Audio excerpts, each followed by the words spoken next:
When you're in the business of information, it's important to be able to identify messengers. In the spy world, this means that you can spot the one person in the crowd who is waiting for you to walk up and say, "The eagle has landed." In the human body, those messengers are hormones. Just like spies, they are dispersed into the community, in this case the bloodstream, to be funneled toward the appropriate targets in order to provide necessary information. The first hormone ever identified was adrenaline. This happened in 1901.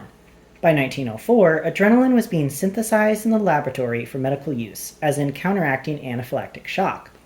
When it occurs naturally in the body, adrenaline dilates blood vessels and air passages, which increases muscle performance and mental acuity for short periods of time. As in, for instance, the brief period of time it took Fiona to beat the living crap out of Cleet. When you don't use your adrenaline in an appropriate amount of time, as in what was happening to the two ghouls pinned to the wall inside the Grossman home, you might find yourself feeling nauseous, shaky, and disoriented. You might even find yourself unable to answer simple questions, which was also the case with the two ghouls. The men had calmed down slightly now that they understood they were not being attacked by wolves or lions or angry domesticated house cats, and perhaps also now that they saw what they were up against. It wasn't the first time either of them had had a gun pointed in their direction. That much I knew. Both of them were at least 35, though they each had a particular look. One was tall, maybe 6'3", and his forearms rippled with veins and muscles. I couldn't really imagine him hitting the gym all that often, so my guess was a healthy steroid diet and a couple of months in county were his standard regimen. The other was shorter by a few inches, but probably weighed 60 pounds more, all of it in his stomach. He had a long black goatee that hung down to the middle of his neck, and his cheeks were pocked with acne scars. Surprisingly, he looked tattoo-free, which probably meant that under his clothes he was painted head to toe. "I hope Cleet isn't having any problems walking," Fiona said. "Did you notice him limping?" Still nothing. "Answer her," I said.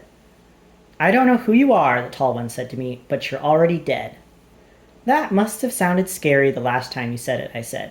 I turned to Sam. "You scared?" "Petrified. I just hope I don't lose control of my muscles and let go of the brake." Both ghouls tried to take a step back, but just ended up hitting their heads against the wall. I took a quick inventory of their bodies and determined that both the big one and the fat one had guns, the big one in his waistband, the fat one shoved uncomfortably into his right front pocket.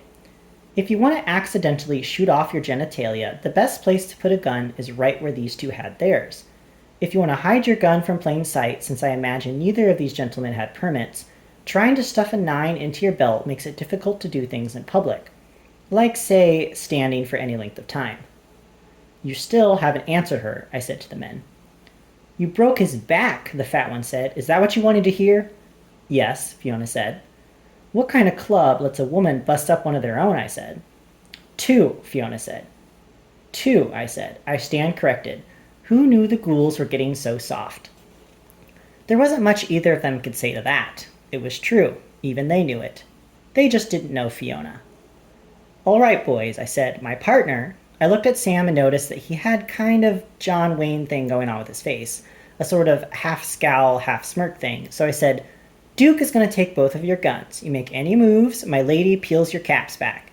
No questions, just brains on the carpet. We clear?" Both ghouls nodded. Sam dismounted his bike slowly, like maybe he thought he was John Wayne too. Instead of a horse, he had a bike. "Hands up," Sam said, and I thought I detected a bit of a twang. The ghouls raised their hands, and Sam removed their guns, then patted them down and came out with 2 knives, a sap, a bag of meth, a needle, and 2 wallets bulging with cash. He handed me the wallets and tossed the rest of his haul out the screen door. I opened up the wallets and looked at their driver's licenses. The tall one was named Clifford Gluck, the fat one Norman Gluck. Brothers, though presumably by different fathers, since no Punnett square could produce these two reliably. The pictures on their licenses were both a good 10 years old, and neither Gluck looked particularly threatening. Clifford, who at 37 was the older of the two, had short hair and was wearing a tie in the photo. He also wore a smile so wide you'd think maybe he just won the free dinner from Chili's at the company picnic. Norman, who was 35, was still pudgy and bearded, but he also wore a tie, though I had the sneaking suspicion his dress shirt was short-sleeved. The term middle manager was made for Norman. Weird. Both of them, in the recent past, looked like guys who worked all week in a mindless corporate job and then really cut loose on the weekends by playing paintball and watching horror movies. How he went from that life to being in a biker gang was a mystery to me. Which one of you is Clifford? I asked. That's funny, Clifford said. Hard to tell from these pictures, I said. I handed the wallets back to Sam so he could have a look. Nice ties, he said. Look, Clifford said. We weren't here looking for you. Whatever your problem is, it's not with us. You let us go, we forget the whole thing. You a lawyer? Sam asked. I look like a lawyer, Clifford said. Sam flapped the wallet in Clifford's face. You do here, he said. What's your story? I said to Norman. You only talk when he says so? I ain't got nothing to say, Norman said. Either shoot us or fuck off. So he's the lawyer, Sam said to me. Clifford had a tattoo on his hand of a little girl's face. It was a professional job, nicely shadowed, plenty of detail. It didn't exactly make him look tough, and not even bikers think highly of pedophiles, so my suspicion was that it was probably his kid. That told me that somewhere inside Clifford, combined with the fact that he once wore a tie for his driver's license photo, there lurked a human being who could be reasoned with. I decided to make our first move. I reached into one of the saddlebags on my bike and pulled out a handful of patches belonging to the ghouls. Both Clifford and Norman visibly stiffened with anger. It was silly, really. They were just patches. But then, I guess if I was being tortured by bad guys in some foreign land and they showed me an American flag that they were desecrating, maybe I'd feel anger too. These belong to you, I said, and stuffed them into a pocket in Clifford's vest. I got another 400 more of them. I also got your Constitution and every other piece of paper you morons created. You want 'em back? Clifford looked at Norman. Norman looked at Clifford. It was actually kind of cute. Big bro and little bro trying to figure out the right answer. Yeah, Clifford said. 500 large, I said. Check or money order, Clifford spat back at me. Or can I give a credit card? Maybe you haven't figured it out, I said, but I've already done your dirty work. Bruce Grossman is dead. And now all I've got is this ghoul crap. You want it, you gotta pay my cost, or you let the Redeemers take over this territory. Simple as that. Bullshit, Norman said. He does speak, Sam said. Shut up, Clifford said. Let me think. Let's see a body, Norman said. Otherwise, it's bullshit. Shut up, Norm, Clifford said. This isn't your call. It's not yours either, Norman said. From a sociological standpoint, it was fascinating watching Clifford and Norman. Here were two brothers, maybe with different mothers, maybe with different fathers, maybe they were born in test tubes in a lab in Geneva, but whatever, they were brothers somehow and they clearly were having a power struggle. Having it in public with guns in their respective faces made it all the more interesting. At least when Nate and I had such issues in front of other people, we were usually the ones holding the guns. Clearly, however, neither Gluck was a shot caller. One might have more rank than the other, but it would be up to Lyle Connors no matter what happened here tonight. Perhaps he gave one of them more latitude than the other. Say perhaps one was allowed to execute Bruce, the other was in charge of the acid bath, but my sense with these two is that this was more of a kidnapping than a murder. They wanted their money, drugs, and paraphernalia back, and then they'd kill Bruce. Clifford and Norman continued to argue over who could speak while the three of us just watched. It was moving to the level of performance art until Fiona made it stop. Mommy must hate it when you two fight, Fiona said.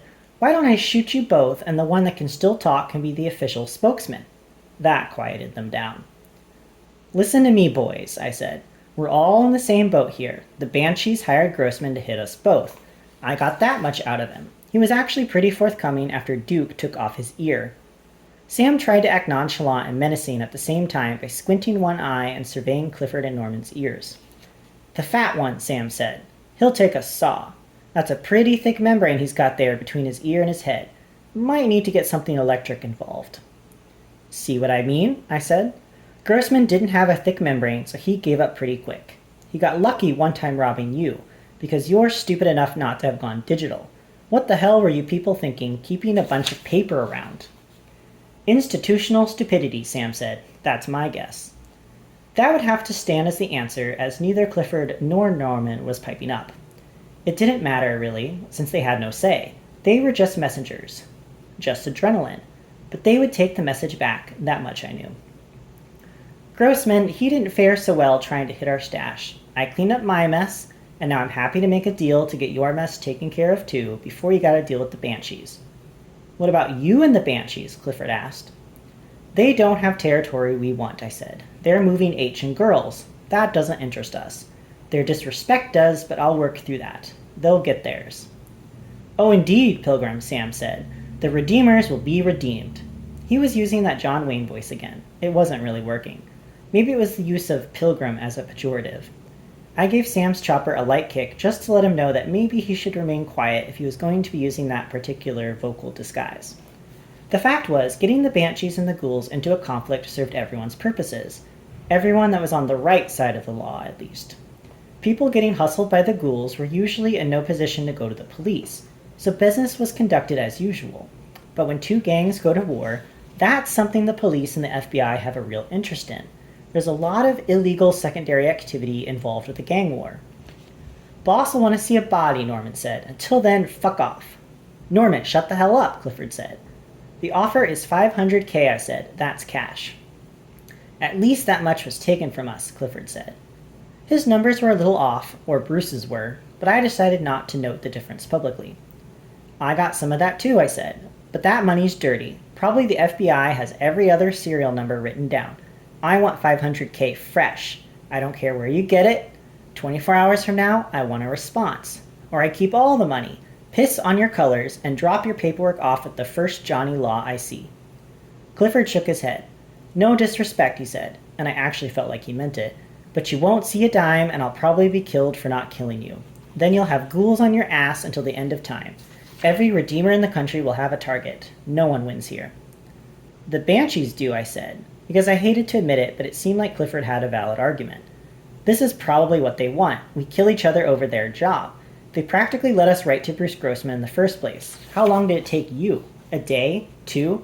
I'm gonna guess that house fire out in the Glades wasn't an accident. We walk out of here, we never saw you, Clifford said. That what you told Nick Balsamo? I figured I'd play that card, particularly since it wasn't like Nick Balsamo was some undercover operative. He was a drug dealer, which meant that by definition, he knew people. That guy wasn't terrible, but I saw what you guys did to him. That didn't look like a nice transaction. I got a kid, Clifford said. He showed me his hand. I wondered if he was also showing me his hand metaphorically, if this was how he got out of every sticky situation. Who's going to kill someone with a tattoo of their baby daughter on their hand? Just let me shoot them, Fiona said. Well, there was one person. You'll be looking for my girlfriend anyway, I said. We're already at war. You just didn't know who you were fighting. Clifford considered my response. It also made sense. A body, Norman said quietly. This time Clifford didn't disagree. Proof of death, Clifford said. You give us Grossman's body, maybe the boss will listen, work something out, save us all a lot of problems. You bring us his head, we can do business. His head is gone, I said. He's not in a lot of big, identifiable pieces. Both men nodded with an odd sort of personal reflection. This was shop talk. We could have been talking about the best oil to use in our choppers for all the emotion any of us displayed. We heard he was missing a finger, Norman said. That's how we'd know who he was. Make sure we didn't grab the wrong son of a bitch. You think you could get that hand? I looked at Sam. This was going to be something he'd need to be in on for sure. Duke, you leave one of his hands intact? Yeah, Sam said, but he didn't sound filled with confidence. Yeah, one of them. All right, I said. You two go back to your boss and tell him we'll drop the hand off at Purgatory tomorrow. Any shit goes down, I blow the building up. Anything else? Clifford asked. Yeah, I said. Tell your boss that if he doesn't like my terms, or crosses me up, or tries anything shady, I got a guy who is pretty handy with a pair of bolt cutters sitting outside Cindy Connor's house right now, and wherever she goes, he goes, forever. You got a name? Norman said. Suddenly he was chatty Cathy. No, I said. I'm just a redeemer. I rolled my chopper back about a foot, and so did Sam. The brothers Gluck now had enough room to move, but nothing to make moves with. She gonna shoot us if we take a step? Clifford asked. No, I said. But watch your kneecaps, and when you get outside, try to be quiet. I don't want one of my guys to get jumpy and accidentally cap you both. I watched Clifford and Norman walk back down the hall. When they got near to Fiona, she smiled at both of them. Tell Cleet he should have let me use the bathroom, she said, and that it's not polite to call women names. Neither said anything, which was wise. Once outside, they climbed into their Camaro and drove off slowly. No shouts, no curses, no shots. That was fun, Fiona said. Her face was flushed and a little sweaty. I'd seen that look on her face before, but not from this angle. Yeah, I said. Fiona brushed past me, essentially rubbing most of her torso against my right arm in the process, and made her way to the wet bar in the living room. I'm dying of thirst, she said. Once she was out of direct earshot, I turned to Sam. You know where we can get a human hand? Sam exhaled through his mouth, his eyes bulged a bit, but apart from that he didn't seem unduly bothered by the question. I got a buddy I can call, he said. Good, I said. Might be hard to find one with a missing finger. We can work around that, I said. We? Sam said. Fiona can, I said. I heard rustling behind me and turned to see Fiona in the middle of the living room with a bottle of rum in her hand. Cocktails, anyone? She asked.